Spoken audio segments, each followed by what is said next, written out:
ова издание. Над 400.000 нови заразени на ден во САД, двојно повеќе од минатата недела. Какви кризи одбележаа работата на државниот секретар Блинкен во 2021 година? А до кога ќе може Северна Кореја да остане во изолација со цел сама да се справи со пандемијата на COVID-19? За ова и повеќе во продолжение. Останете со нас.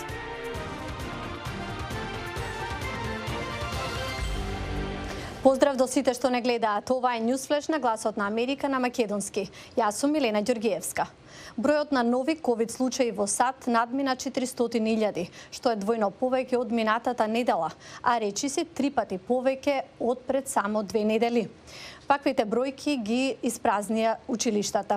Лос Анџелес веќе воведе нови мерки за враќање на училиштата на децата во училиштата до 11 јануари, а од учениците ќе се бара и задолжителен негативен тест за да можат лично да ја следат наставата. Вакви мерки воведоа и училиштата во главниот град Вашингтон. Поради големиот број на заразени и меѓу наставниците, многу сојузни држави во САД размислуваат за враќање на онлайн наставата. А во продолжение за кризите во надворешната политика на САД минатата година, дали неочекуваните конфликти како во Украина се одразија врз ветувањето на Блинкен дека САД се враќаат на светската сцена како лидери. Погледнете.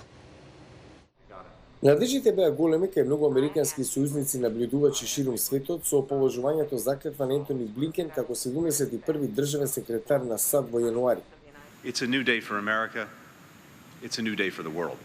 Зборувајќи во Стейт департментот на првиот ден на работа, Блинкен постави големи очекувања. Светот внимателно не следи. Тие сакаат да знаат дали можеме да излечиме нашата нација.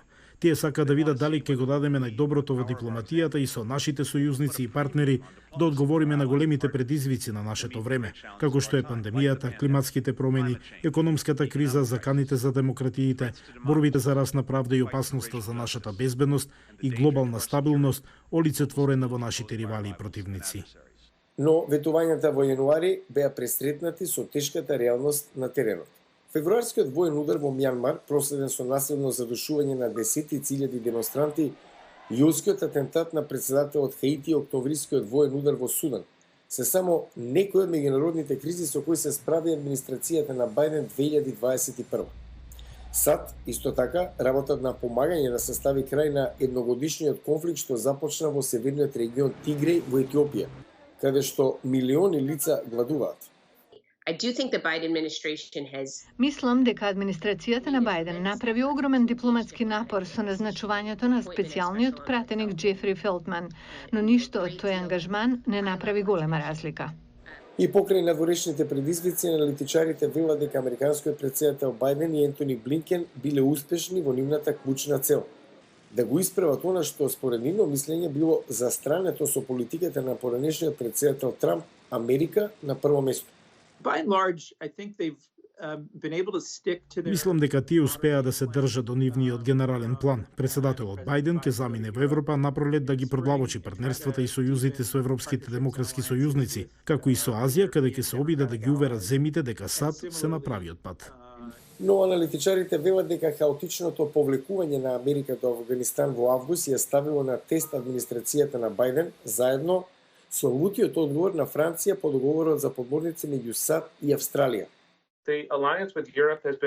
Сојузот со Европа е поправен. Не одеше се мазно како во случајот со Афганистан и договорот со подморниците, но алијансата функционира многу подобро. Како што наближува 2022, Кина и другите противници на САД внимателно следат како Бајден и Блинкен ќе се справат со масивното руско војно засилување долж границата со Украина и дали САД ги почитуваат своите обврски за територијалниот интегритет на своите сојузници. А Северна Кореја е меѓу ретките држави што допрва треба да почнат со вакцинирање на граѓаните. Единствено нешто што прави засега е изолација од останатиот свет. Но до кога тоа може да функционира? Еве што велат некои аналитичари. Ким Џонг Ун во декември одбележа 10 години на власт. Коронавирусот е еден од неговите најголеми предизвици досега. Иако Ким има импресивен арсенал за закана на САД, сепак нема доволно оружје за да се справи со пандемијата. Северна Кореја е една од само 2 држави кои допрва треба да почнат со вакцинирање на граѓаните. Наместо тоа, единствено нешто што прави е изолација од останатиот свет. И функционира. Северна Кореја може да ги затвори границите целосно и да го контролира движењето. Знаеме дека овие вируси не можат да афектираат други кога не се шират. Странците речиси целосно го напуштија главниот град Пјонгјанг со затворање на границите. Севернокорејците се соочуваат со строги рестрикции за патување внатре во државата. Трговијата покрај границата со Кина е стопирана, што има големи последици врз економијата. 하루에 3끼를 먹었다면 Обичните граѓани сега јадат 2 пати наместо 3 пати на ден. Со односот на оризот и пченката што ги јадете е 3:7 место 7:3. Јасно е дека економската ситуација се влошува. Увозот би можел да се зголеми наскоро преку овие стерилизирани центри во близина на границата со Кина. We are not sure exactly what Не сме сигурни точно во каква ситуација е Северна Кореја во моментов, но точно е дека ќе се соочува со проблеми во блиска иднина. Во првата половина на новата година или ќе треба да ги отвори границите или да направи нешто што ќе ги ублажи тешкотиите. Тоа би можело да значи конечно прифаќање на западните ковид вакцини или таблетата на Pfizer, за која првичните резултати покажаа голема ефикасност во лекување на болеста. Но во пандемија, која веројатно се гледа како закана за негово владење, Ким можеби едноставно ќе воведе само поголема контрола. А во наредните неколку минути за некои од последиците од климатските промени. Глечерите на Хималаите обезбедуваат вода за речиси 25% од светската популација, но тие почнаа да се топат на алармантно ниво. 6 глечери на Хималаите речиси исчезнаа од 1980 година, според податоци од сателитското мапирање. Истражувачите велат дека во регионот се топат стотици глечери како последица на глобалното затоплување. Секоја година гледаме во просек околу 1 метар намалување на глечерите. Тоа ви дава идеја за статусот на глечерите кои се топат во регионот на Џаму Кашмир. Во Хималајскиот регион идентификувани се преку 14.000 мали и големи алпски глечери, вклучувајќи ги оние во Кашмир под контрола на Индија и Пакистан. Некои од најголемите глечери во регионот може да се најдат во деловите меѓу североисточна Индија и Авганистан. Глечерите се топат многу брзо и не можеме да пресметаме колку точно ќе траат. Не можеме да препоставиме колку точно вода ќе влезе во нашите реки во наредните 5 до 20 години. Ако ова продолжи во иднина, може да има конфликти меѓу Индија и Пакистан околу недостиг на вода. Промените во резервите на мраси и глечерите веќе имаат влијание врз земјоделството. Земјоделците во делот на Кашмир, кој е под контрола на Индија, ги пренаменуваат оризовите полиња во овоштарници за јаболка. Има проблем со водата во земјата. Реколтата е несоодветна, загадувањето се зголемува. Имаше снег на планините кој полека се топи. Годишното производство претрпе загуби од 50%.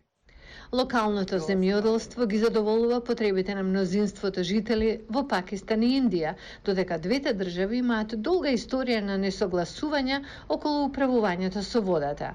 Овие несогласувања, велат експертите, ќе се зголемат кога ќе исчезнат глечерите. Ако не престане тензијата меѓу двете држави, не само што ќе се зголеми конфликтот меѓу нив, туку ќе се доведе во ризик снабдувањето со вода во двете држави. Мислам дека дојдовме до многу интересен момент, а тоа е државите да престанат да се расправаат не само за човекови права, туку и за еколошки проблеми. Јужна Азија е конкретно чувствителна на климатските промени. Во наредните 30 години, ако ништо не се направи, истражувачите предвидуваат недостиг на вода, суши и зголемување на нивото на морињата би можело да доведе до 60 милиони бегалци поради природни катастрофи во Јужна Азија. Од мене толку, а вие продолжете да не следите на нашата веб страница glasnaamerika.com и останатите платформи. Пријатно до утре!